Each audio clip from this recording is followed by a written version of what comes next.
Hello there, welcome to Introduction to Resolve Color Management.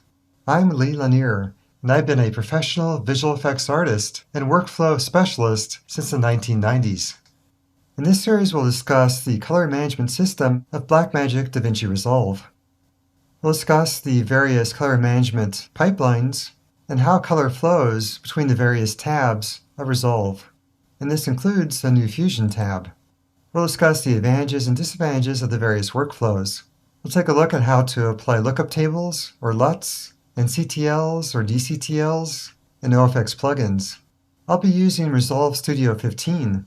If you're using the free version of Resolve, that's okay. You can still follow along as most of the techniques still apply. Project files are included with this series, and we'll discuss how to use those in the next video.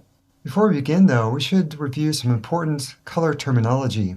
So what is color management? Color management is the process by which colors are kept consistent across an array of display and output devices. For example, you can use color management to make sure your video looks consistent on the HD TV as well as a digital cinema projector.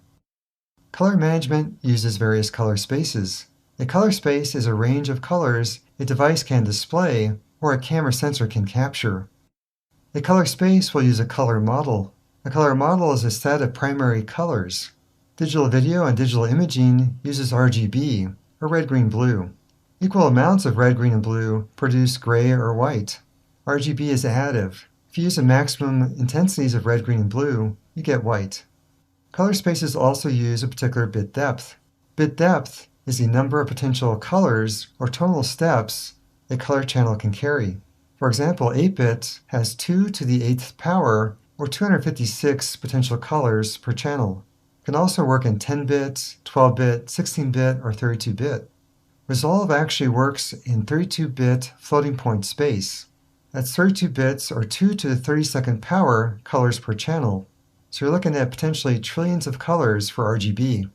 The floating point architecture allows for decimal place accuracy. So between the high bit depth and the floating point, it's an excellent space to work in.